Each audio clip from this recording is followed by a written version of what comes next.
자, 드디어 진상이 공개가 됐습니다. 이 비행기 안 띄울 거야.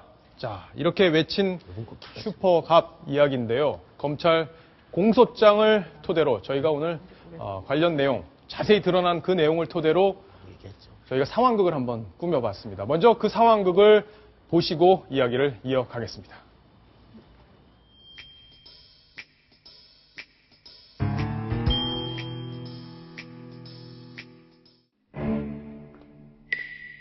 병과류 드시겠습니까? 이렇게 서비스하는 건 맞아요? 매뉴얼에 맞게 서빙한 겁니다. 서비스 매뉴얼 가져와! 매뉴얼 갖고 왔습니다. 내가 언제 태블릿 PC 갖고 오라고 그랬어? 종이 매뉴얼 갖고 오란 말이야! 아까 서비스했던 라 그래?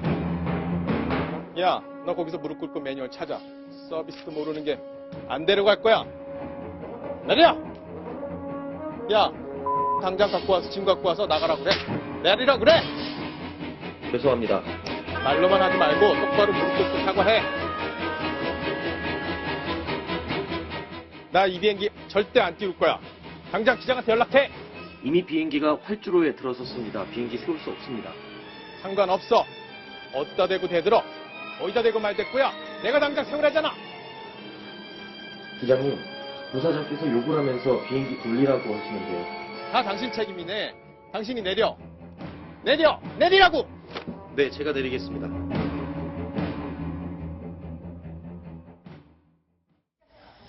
자, 저희가 연기로 꾸며봤는데 조금 우스운 부분도 있지만 당시 상황이, 기내 상황이 저렇게 심각했던 것, 그동안 좀 말로 들으셨을 텐데 저희가 공소장에 드러난 내용 그대로로 한번 꾸며봤습니다. 자, 황승 차장. 네. 연기를 해보셨는데 어떠셨어요? 저는 사실 제 안에 있는 제 스스로가 제 안에 있는 뭔가 다른 악마와 같은 기질이 나온 건 아닌가 의심할 정도로 굉장히 저 상황을 연기하면서 사실 힘들었어요. 앵커가 아까 앉아서 연기하시고 저희 방송 직전에 저희가 녹화를 한 건데 저 솔직한 심정으로 말씀드리면 앉아 계시는 앵커를 좀 한 대 치고 싶었습니다. 정말 기분이 나쁘고 모욕감이 들고 정말 되게 화가 났어요. 박소연 기자는 어떠셨어요? 네, 제가 무릎을 꿇었을 때 내가 이렇게 살면서 무릎을 꿇었던 적이 있었던가라는 생각이 들 정도로 이게 연기였는데도 굉장히 기분이 안 좋더라고요. 다시 이렇게 꿇는 일은 없어야겠다. 연기로라도 하지 말아야겠다. 이런 생각이 들 정도였습니다. 예. 자, 조수인 차장. 네. 자, 우리 사회의 갑질 저걸 통해서 아주 극명하게 드러났습니다. 저 어떻게 봐야 될까요? 아무리 대기업이라지만 이 대한항공은 분명하게 주식회사거든요. 그런데 이게 완전히 그 제왕적 부사장이라고 해야 될까?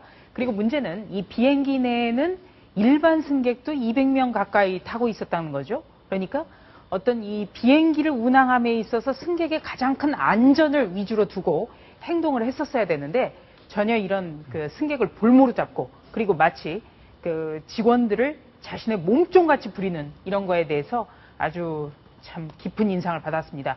왜 검찰이 조현아 전 부사장에게 구속이 필요하다고 했는지 공소장의 그 혐의를 보니까 알 것 같습니다. 자, 구속이 필요한 이유 그대로 다 드러났는데요. 자, 심각한 상황이었던 것 같습니다. 자, 시청자 질문 하나 보고 가겠습니다. 사실을 감추기 위해 온갖 거짓말을 한 것이 밝혀졌는데 재판 때 양형에 영향이 있나요? 이 거짓말이 영향을 주느냐 바로 이 부분일 텐데 자, 김태현 변호사께 제가 이거와 관련된 질문까지 연결해서 드릴게요. 아까 우리가 재연했던 그 장면에 보면 비행기가 이미 떠나서 지금 멈출 수 없다고 지금 박창진 사무장이 얘기를 하잖아요. 그랬는데도 거기서 그냥 내려 이렇게 얘기를 하는데 비행기가 움직이는 상황이었다는 거를 나중에 몰랐다고 얘기를 하잖아요. 거기서 거짓말이 있었을 텐데 그 거짓말들, 이런 거짓말들이 영향을 주는 겁니까? 만약에 그 재판 과정에서 거짓말을 밝혀지게 되면 당연히 영향이 있죠. 우리 판결문에서 양형이유를 씁니다. 판사들이 마지막에. 그러면 봐주려고 감경한다고 하면 항상 먼저 쓰는 게 진지한 반성이 있다는 거예요. 반대로 가중하려고 하면 가장 먼저 쓰는 게 전혀 반성의 기색이 없다. 이거거든요.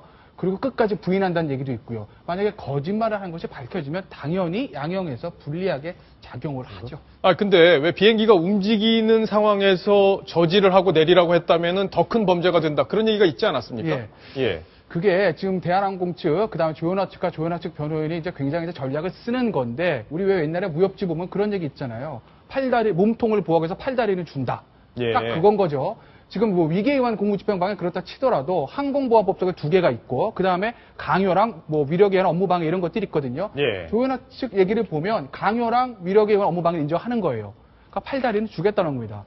몸통을 보호하겠다는 건데 그게 뭐냐면 항공보안법상의 항공기 안전운전죄 폭행 예. 그거거든요. 그거 되게 폭행, 중죄죠. 그것도 5년 이하인데 어쨌든 예. 항공법상에 좀 죄가 세니까 그거는 부인하고 있어요. 폭행한 거는. 그 다음에 10년 이하짜리 항공기 항로변경죄 예. 이게 가장 큰 거거든요. 아, 10년 이하짜리. 그렇죠. 예. 그거를 인정 안 하기 위해서 나는 움직이는 거를 몰랐다. 서 있는 상태인 줄 알았다라고 부인을 하는 건데 만약에 재판 과정에서 그것이 거짓으로 드러나면 고스란히 그 불리한 거를 조현아 씨가 그대로 받을 겁니다. 그렇겠네요. 자, 아까 화면에서도 보셨겠지만 이 서류철로 이렇게 손등을 치는 장면 그리고 승무원을 이렇게 밀치는 장면이 있었는데 그 내용이 공소장에 기록이 지금 돼 있습니다. 자, 폭행 사실 알았냐? 이렇게 기자들이 물었죠. 그런데 조현아 부사장 당시에 이렇게 답을 했습니다. 사무장 폭행과 또 거짓 진술 강요했다는 인터뷰 나왔습니다. 인정하십니까? 모르는 일입니다. 직접 그런 행위를 하신 적이 없다는 말씀으로 받아들여도 될까요? 저는 지금 처음 듣는 얘기라서 뭐라고 말씀드릴 수 없습니다. 자, 처음 듣는 얘기다. 예. 결국엔 거짓말한 거죠.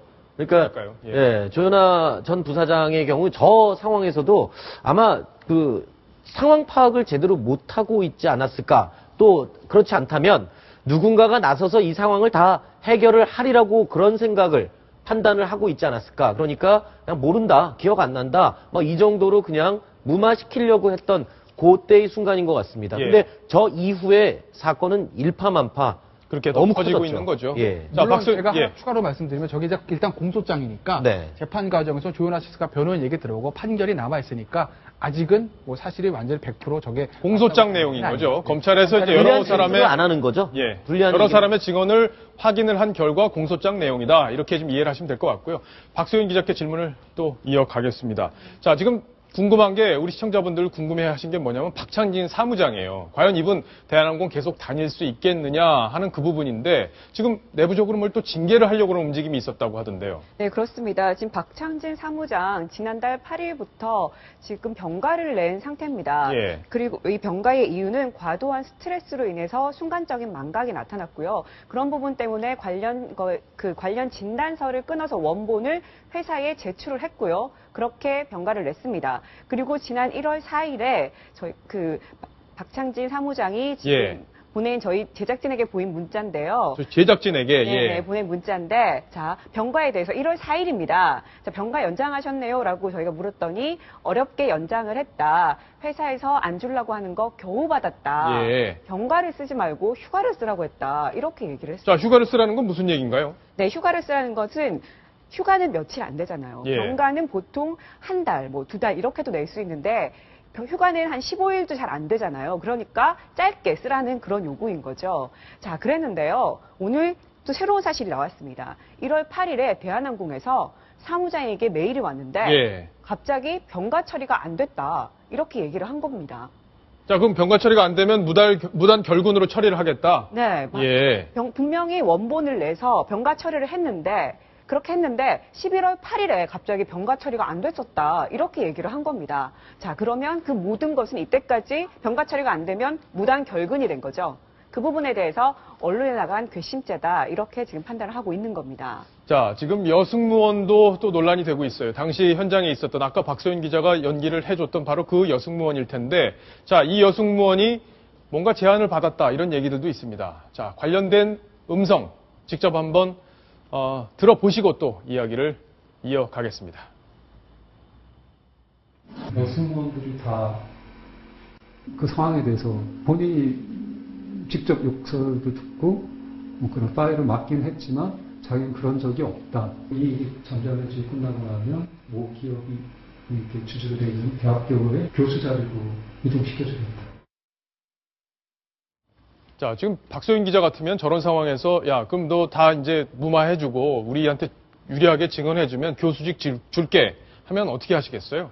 이런 상황을 가정하는 것은 쉽지 않지만요. 예. 어쨌든 저렇게 지금 한 사무장이 나 때문에 피해를 입은 사무장이 저렇게 힘들어하고 어려운 상황에 처했으면 저라면 좀 선뜻 받기가 쉽지 않지 않았을까 그런 생각이 들어요. 저런 상황에선 좀 박찬진 사무장을 도와줬으면 얼마나 좋았을까라는 사실대로 진술했으면 좋았을 거라는 아쉬움이 많이 드네요.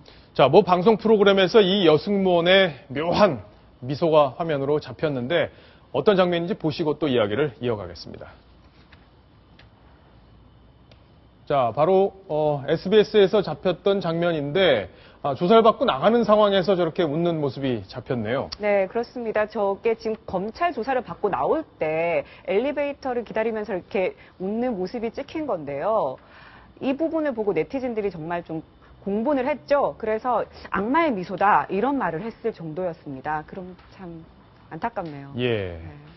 자, 지금 대한항공이 이번 사건이 벌어진 뒤에 여러 가지 대응 과정에서 우리 국민들의 마음을 더 불편하게 하고 있는 것 분명해 보입니다. 자, 지금부터라도 솔직하게 모든 걸 솔직하게 반성하면서 시작을 한다면 국민들의 용서를 구하지 않을까 이렇게 생각이 됩니다. 자, 이번 소식 여기까지 정리를 하겠습니다.